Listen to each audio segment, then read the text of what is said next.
민수기 27장 1절입니다. 어제 말씀드린 것처럼 오늘 말씀 27장부터 민수기 마지막 장까지는 땅 분배에 대한 이야기입니다. 모압 평지에서 주신 말씀이죠. 그 중에 이제 27장은 상속에 대한 건데 그 상속에 대한 말씀 중에 오늘 말씀 1절로 11절은 방금 읽은 것처럼 슬로보아스의 딸들의 요구와 그 요구에 대한 하나님의 응답, 그리고 그 응답으로 세워진 원칙, 이런 것들을 이야기를 하고 있다라고 할 수가 있습니다. 먼저 우리가 여기서 봐야 할 것은 뭐냐면, 전통적으로 기업의 소유권, 즉 상속은 남자 아들들의 것이었다 하는 것을 알아야 합니다. 이것은 지금부터 3,500년 전 이야기이기 때문에 3,500년 전이 아니라 지금부터 한 5, 60년, 6, 70년 전만 해도 우리나라는 이 상속은 아들들에게만 주는 것으로 그렇게 알고 있었고 또 그렇게 시행이 됐었죠. 혹 이제 어떤 아버지가 파격적으로 딸들에게도 상속하는 경우가 있기는 있었으나 그건 아주 드문 이야기였어요. 근데 이제 지금에 와서는 법이 달라지고 그래서 딸들도 이제 상속권을 갖게 됐습니다만은 이게 얼마 안 된 이야기입니다. 근데 그게 지금 3,500년 전이에요, 이 말씀은. 그렇기 때문에 당연히 딸들에게는 상속권이 없는 것으로 알고 있던 시대였다 그 말이죠. 기가 막힌 것은 지금부터 100 몇십 년 전까지만 해도 여자는 영혼이 없는 존재다라고 하는 말이 통했어요. 그래서 이제 그런 암담한 시대에 심지어 우리나라도 4, 50년 한 5, 60년 전까지만 해도 남녀가 좌석을 달리 앉기도 하고 교회에서도 남자 자리, 여자 자리가 따로 있었고 그러잖아요. 이 금산교회 가보면은 기역자 교회인데 그게 왜 그러느냐면 남자 여자를 분리해서 앉혔기 때문에 기역자 교회로 지었던 겁니다. 1970년대까지만 해도 우리나라도 그렇게 남녀 좌석이 달랐어요. 그러다가 어떤 부부가 주일날 함께 앉으면 뒤에서 막 수군거렸습니다. 사람들이 둘이 남자 여자가 부부인데도 함께 앉았다고. 기억나시죠? 그때 교회 다녔던 분들은 아마 기억나실 거예요. 그 후에 다녔던 분들은 모르겠지만 그러다가 80년대 90년대를 거치면서 달라진 거예요. 그러니까 불과 얼마 안 된 거죠. 자, 그러던 시대인데 지금 슬로보아스의 딸들의 요구가 발생했다는 거예요. 그게 1절로 4절 이야기죠. 슬로보아스의 딸들이 누구냐를 1절은 길게 이야기를 해요. 므낫세의 현손 마길의 증손 하면서 쭉 이야기를 하는데 그 딸들의 이름까지도 거명을 합니다. 이것은 26장 33절에도 한번 이 딸들의 이름이 나왔던 것이고 민수기 36장 이 민수기의 전체 결론에 가면 이 슬로보아스의 딸들 이야기가 또 나와요.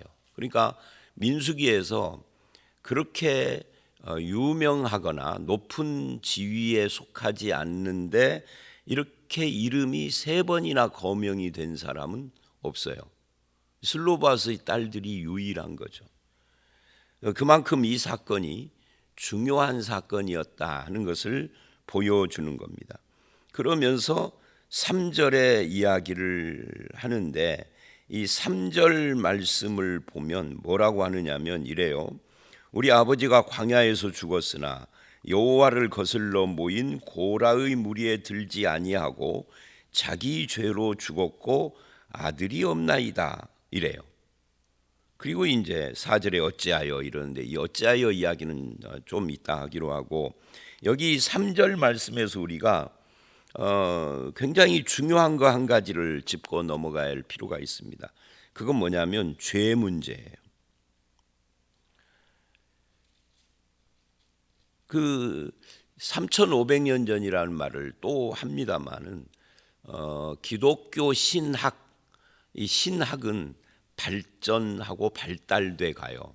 문명만 발달하는 것이 아니라, 그러니까 지금부터 100년 전에는 이렇게 말했던 것이 지금은 조금 수정이 돼서 저렇게 말하기도 해요.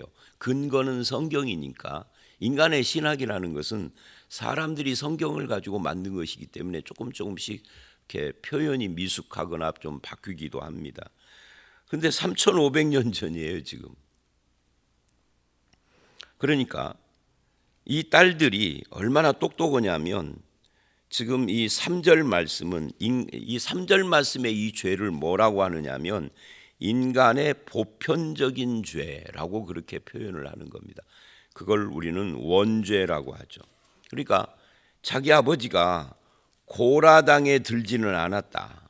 그러니까 하나님을 향하여서 직접 무슨 반역을 하고 불평을 하고 그렇게 특별한 죄를 지은 것이 아니다. 다만 인간의 보편적인 죄 때문에 결국은 광야에서 죽었지만 하나님께서 1세대들은 다 죽는다고 그랬기 때문에 죽었다 그 말이에요. 그런데 특별한 죄, 특수한 남들보다 더 큰 죄를 지은 건 아니다. 이렇게 이야기를 한다는 것은 이게 사실은 굉장히 놀라운 거예요. 이 죄 때문에 인간 세상에 비극과 또 불평등과 여러 가지 추악한 사건들이 발생하고 그러는 것인데, 사람들은 보통 인간의 죄 때문에 발생한 어떤 추악한 사건들을 뭐 하다못해 교통사고는 뭐 추악한 사건이 아니죠. 그것도 하나님 탓을 한단 말이죠. 제가 지난번 설교 야고보서 주일날 설교할 때 그런 이야기를 한 것처럼 인간이 자기에게 고통이 오고 고난과 어려움이 오면은 그것 때문에 하나님을 부정한다는 거예요. 사실은 자기의 죄 또는 인간의 죄 때문에, 무슨 특별한 죄가 아니라 보편적인 인간의 죄 때문인데 그 하나님 탓하는 거죠. 예를 들어서 우크라이나하고 러시아하고 지금 전쟁하고 있잖아요. 수십만 명이 죽었을 거예요. 지금 앞으로 전쟁이 언제 끝날지 몰라지만 그 전쟁이 끝날 때까지 매일 몇백 명씩 막 몇천 명씩 죽어가요. 왜? 누구 때문이죠? 하나님이 계신다면 러시아도 하나님 믿고 우크라이나도 하나님 믿고 둘 다 정교회거든요. 하나님이 계신다면 이렇게 가면 안 되는 거죠. 뭐 때문에 전쟁이 일어나 사람이 죽어요? 인간 죄 때문이죠. 죄 탓을 하나님 탓으로 한단 말이에요. 이게 사실은 죄인이기 때문에 그러는 것이기는 한데 죄 때문이에요. 인간의 죄 때문에 저질러지는 수많은 사건과 잘못된 일들이 있습니다. 제가 이 이야기는 설교 시간에 한두 번 했던 이야기인데, 제가 진안에서 목회할 때 진안음에서 조금 떨어진 한 5분 10분 차로 한 5분 거리에 있는 어떤 시골 교회 할머니들이 수요 예배 드리고 밤에 집으로 돌아가다가, 그게 이제 진안에서 장수로 가는 그 메인 도로인데, 옛날에는 이게 꼬불꼬불했잖아요. 지금은 4차선이 뚫렸지만 거기를 걸어가는데 트럭이 와가지고 쳐서 세 할머니가 연장에서 즉사해서 죽었어. 그것도 수요 예배 드리고 가다가. 그러니까 안 믿는 사람들이 하나님이 없다 있다 난리를 치고, 그것이 제 귀까지 들어와서 우리 교인들이 듣고 저한테 질문을 했어. 사실은 교회를 오랫동안 다닌 사람은 담임 목사에게 그딴 걸 질문할 필요도 없이 즉답을 현장에서 안 믿는 사람에게 할 수 있는 실력이 있어야죠. 교회를 수십 년 다녔는데 그것에 대해서 답할 실력이 없어. 목사들 탓이죠. 목사들이 교육을 잘 안 해서. 제가 어제 그런 말을 들었어요. 우리 교회, 여기 지금 앉아 계시는데 어떤 분이 저한테 그러더라고요. 우리 교회 다른 어떤 교회를 다니는 분을 소개해서 우리 교회를 왔는데 설교를 듣고 갈 때 어땠냐고 물어보니까 성경 공부하는 것 같구만 그러더니 그 다음 주부터 안 오더래요. 설교가 성경 공부하는 것 같다는. 근데 여러분, 설교는 성경 공부하는 것 같아야 돼요. 그게 원래 그래야 하는 거예요. 변질돼서 그렇지 않고 맨 다른 이야기를 해서 그러는 거지. 그러니까 설교를 성경 공부하듯이 안 듣고 이상한 그런 설교를 몇십 년을 들어야 그 교통사고의 원인에 대한 대답을 할 실력이 없는 거예요. 그 교통사고 왜 났죠? 하나님이 안 계셔서? 아니죠. 음주운전 때문이야. 인간의 죄 때문이라고. 트럭 운전사 잡고 보니까 만취 상태야. 그 밤중에.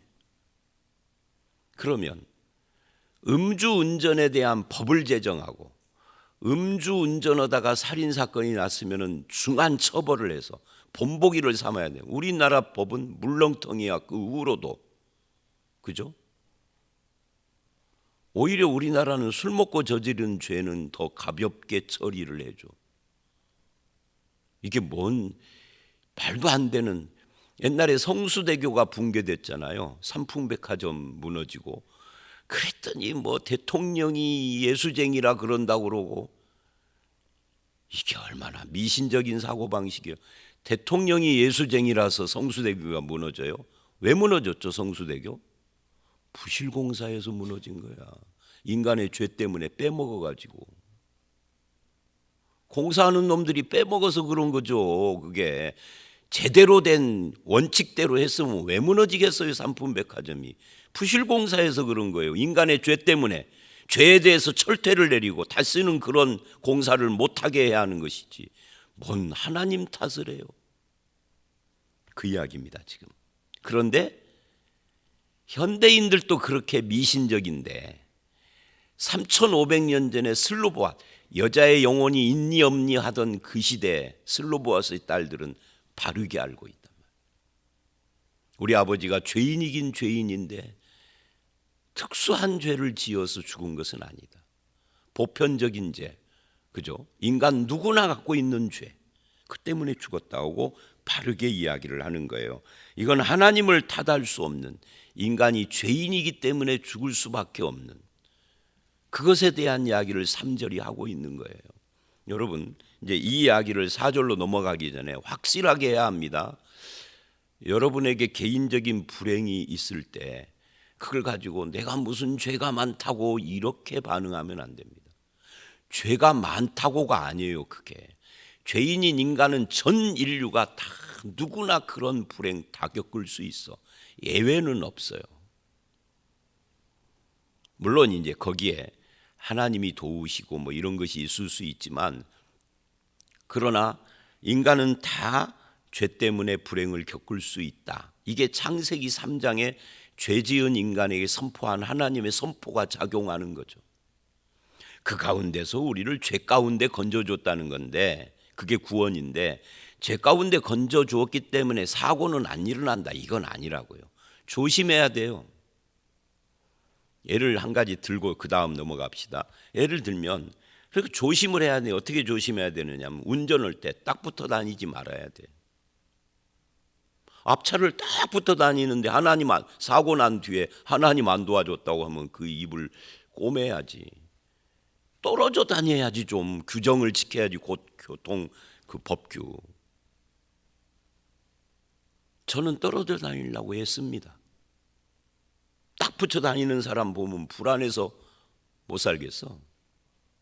그러면서도 하나님이 안 도와줬대. 그렇게 하면 안 돼요. 신학이 잘못된 거예요. 성경을 잘 아시고 신학을 바르게 이해를 해야 하는 겁니다. 죄에 대해서. 인간의 죄 탓을 하나님 탓으로 돌리면 절대 안 돼요. 자, 그런데 이제 3절은 그렇고 이제 본론이 4절입니다. 어찌하여 그럽니다. 그러니까 슬로보아스의 딸들의 이 요구를 하고 있는 거죠. 어찌하여 아들이 없다고 우리 아버지 이름으로 그의 종족 중에서 삭죄되리이까? 우리 아버지의 형제 중에서 우리에게 기업을 주소서.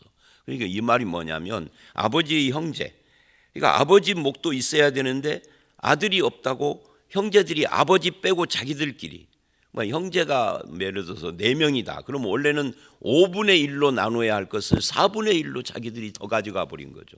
이쪽 딸만 있는 이 집은 빼버렸으니까. 그 이야기를 하는 거예요. 어찌하여 아들이 없다고 삭제합니까? 근데 이 질문에 대해서, 요구에 대해서 본받을 것은 5절의 모세의 태도예요. 모세가 그거는 어쩌고 저쩌고 하면서 그 당시의 관습과 그 당시의 전통을 가지고 대답하지 않았어요. 그 대신에 어떻게 했죠? 이 연약한 자, 당시에는 여자들은 연약한 자의 대표인데 연약한 자 그리고 소수자의 그 요구에 대해서 하나님께 기도를 합니다. 자기가 처결을 하지 않고 하나님의 뜻이 무엇입니까 하고 묻는 거예요. 그게 기도했다 그 말이에요. 아뢰니라. 그러니까 전통을 뒤집는 획기적인 그런 요구인데 그럴 때 내 생각을 이야기하기 전에 하나님의 뜻을 묻는 것이 중요했던 거죠. 모세에게. 이건 우리도 같은 태도여야 해요. 어떤 사람은 전통을 뒤집는 이것을 수용하기도 하고 어떤 사람은 우리는 그런 거 없어 우리 전통은 이런 거야 라고 대답을 하는데 둘 다 아니었다는 모세는. 둘 다 아니고 하나님의 뜻이 뭐냐, 나의 생각, 나의 경험, 우리 그룹의 전통, 우리의 문화 이런 것이 아니라 그 말이야. 나의 취향도 아니고 다수결, 그러면은 너의 삼촌들 다 오라 해라, 투표해보자 이렇게도 안 했다는 거예요. 즉 사람이 아니라 하나님의 뜻을 중시 여기고 구했다 그 말이에요. 그랬더니 이제 6절 이하에 하나님이 응답을 한 거예요. 그것이 오늘 말씀의 핵심이 되는 거죠. 여기서 뭐가 나와요? 기업 무르는 법이 나오는 겁니다. 이 기업 무르는 법이 뭐하고 관계가 되죠? 이게 나중에 예수 그리스도의 구속하고 관계가 되는 겁니다. 그러니까 예수님이 속전이다 또는 대속물이다, 예수님이 그럴 때 그 속전이나 대속물이라는 것이 이 기업 무르는 법, 기업 무르는 자라고 하는 의미에서 대속자라고 하는 거예요. 그 리트론이라는, 그래서 이게 룻기하고도 연결이 되죠. 이것이 기업 무르는 법이라는 아주 중요한 원리가 세워지고 이것이 온 인류를 죄에서 구원하는 원리로 연결이 된다라고 하는 이 중요한 결정이 여기서 되는 거예요. 그러니까 둘의 공로죠. 하나는 슬로보아스의 딸들, 사람 취급도 못 받던 시대, 그 다음에 그들의 요구를 수용해서 하나님의 뜻을 묻는 모세, 이 둘을 통해서 하나님이 원리를 정하는 거예요. 아주 중요한 원리가 세워진 거죠. 그래서 우리는 여기서 뭐를 보게 되느냐면 너는 반드시 거기 7절에 하나님이 슬로보아스의 딸들의 말이 옳으니 너는 반드시, 그래요. 반드시, 이건 반드시 지켜야 될 것이다. 그들에게 기업을 주어라. 그래서 아버지의 기업이 다른 사람들에게 돌아가지 않도록 해라 라고 응답을 한 다음에 8절로 11절은 이걸 가지고 원칙을 세우는 거예요. 첫째, 사람이 죽고 아들이 없으면 그 기업을 딸들에게 돌릴 것이요. 딸들에게도 기업을 주는 원리가 생긴 거죠. 그 다음에 9절, 딸도 없으면 그의 기업을 그 형제에게 줄 것이요. 셋째, 형제도 없으면 그 기업을 아버지의 형제에게 줄 것이요. 넷째, 그의 아버지의 형제도 없으면 그의 기업을 가장 가까운 친족에게 주어 받게 할지라. 이게 룻기의 룻과 보아스의 보아스예요. 이 룻과 나오미에게는 형제도 없고 아버지의 형제도 없고 가장 가까운 친족만 있었던 거죠. 그것이 보아스인데 보아스는 두 번째죠. 첫 번째가 이걸 안겠다 그러니까 두 번째인 보아스가 물려받고 그 보아스가 우리 주 예수 그리스도의 조상이 된 거예요. 룻을 만나서. 바로 이게 여기서 나온 것이다 할 때 이게 오늘 이 사건이 대단한 사건이었구나. 자, 그래서 우리는 오늘 말씀을 통해서 몇 가지 교훈을 얻습니다. 그 교훈이 뭐냐면 첫째는 하나님은 우리들의 궁금한 질문을 용납하시는 분이다. 아니, 우리들의 질문을 통해서 원리를 세우신 분이다. 그래서 우리가 하나님 앞에 질문하는 거 그거 주저할 필요가 없어요. 물론 그 질문이라는 것이 여기서는 기도 형태였지만, 그래서 정당한 질문이나 의문에 대해서 우리는 그거를 죄 짓는 것처럼 생각하면 안 돼요. 그런 사람들에 대해서도 마찬가지고요.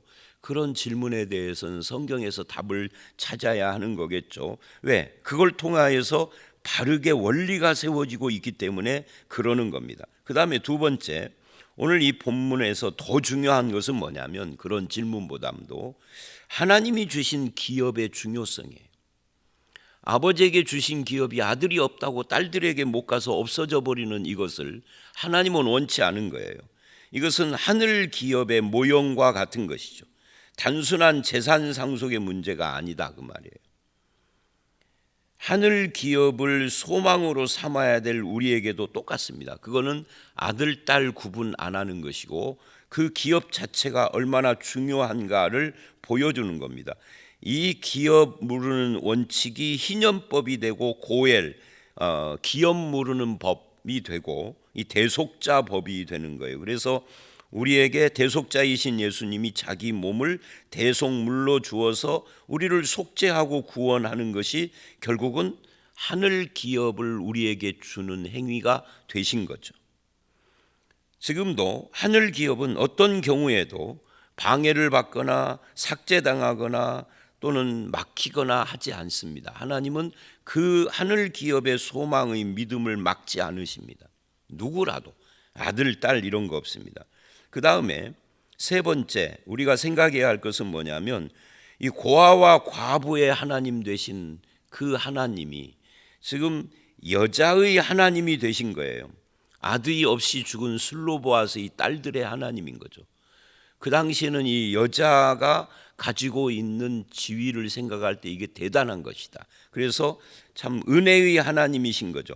그리고 네 번째 슬로보아스의 딸들의 이 은혜의 요구는 모든 전통과 통념을 다 깨고 차별이 없는 하나님 나라를 우리에게 보여주었다 하는 것이 또 하나의 교훈이라고 할 수가 있습니다. 마지막으로는 하나님께서 주신 우리의 기업의 영원함입니다. 이거는 꼭 보존돼야 한다. 이 슬로보아스의 딸들은 영원한 하늘 기업까지는 생각을 했는지 안 했는지 알 수가 없지만 이 사건을 통하여서 하나님이 주신 기업은 영원히 보존되는 그것을 우리에게 가르쳐주고 슬로보아스의 딸들은 그걸 지키기 위하여서 나섰던 거죠. 이제 마지막 교훈이라고 했습니다마는 거기에 보충을 하면 아버지의 몫을 지키려는 이 딸들의 요구 때문에 하나님의 공정하고 공평하고 하는 이 땅 분배의 원칙도 세워져서 나중에 36장의 땅 분배를 마칠 때 슬로보아스의 딸들 이야기가 다시 한번 결론으로, 그러니까 민수기 전체의 결론이 슬로보아스의 딸들 이야기로 결론을 맺는 거예요. 그래서 36장은요 마지막 장인데 전체가 시집간 여자의 유산이라는 제목이 붙어 있어요 성경에. 그러니까 이 사건이 굉장히 중요했다는 거예요. 성경이 한 책의 결론이 될 정도로. 그래서 우리는 여기서 그런 교훈을 받는 겁니다. 공정하고 공평한 땅 분배의 원칙이 여기서 이 여자들 때문에 생겼다. 우리 옛날에 문재인 씨가 정권을 잡으면서 뭐 기회의 평등, 과정의 공정, 결과의 뭐 정의 이런 이야기 했잖아요. 결론적으로 그렇게 그 나라가 그렇게 되지는 않았습니다만은 그런 정신이 여기서는 실제로 시행되고 있다는 거예요. 이게 민수기의 결론이니까. 자, 오늘 말씀 여기까지입니다. 우리는 그 3500년 전 여성의 인권 자체가 없었던 시절에 하나님이 이 여성들의 이 기도에 응답하셔서 하나님 나라의 기업의 원칙과 예수 그리스도의 구속에 대한 모형을 보여줬다라는 것에 놀라움을 금할 수 없습니다. 우리의 연약한 우리의 기도도 들으시고 우리의 사정도 살피시는 하나님이 저와 여러분의 삶에 지금도 함께 하셔서 이렇게 공정하고 공평한 삶의 은혜를 주시는 줄 믿습니다. 하나님과 함께 동행하며 하나님 주신 기업의 소중함을 지켜가는 저와 여러분들이 다 되시기를 주의 이름으로 축원합니다. 함께 기도하겠습니다. 하나님, 무시받던 여자들의 요구에도 무시하지 않고 그 사건을 하나님께 아뢰던 모세를 보면서 오늘 우리들의 삶의 태도를 봅니다. 주님, 연약한 자라고 무시하지 않고 하나님의 백성으로서 함께 가는 저희들이 되게 해 주시옵소서. 특별히 고아와 과부와 또는 연약한 자들이 하나님이 되신 주님이 우리의 하나님이 되시고 하늘 기업을 약속하시며 우리에게 허락하신 것을 감사를 드립니다. 전통과 통념이 아니라 하나님의 뜻을 따르는 데 최선을 다하는 저희들이 되게 해 주시옵소서. 우리가 세상에서는 연약한 자이지만 하늘 기업을 주신 하나님 앞에서는 그렇지 않음도 알게 하시고 늘 주님과 함께 동행하며 우리 속에 죄성 때문에 생기는 여러 가지 불평과 불만을 극복하고 공정하신 하나님, 공평하신 하나님 앞에서 살아가는 저희들이 되게 해 주시옵소서. 예수님 이름으로 기도드려 싸움나이다. 아멘.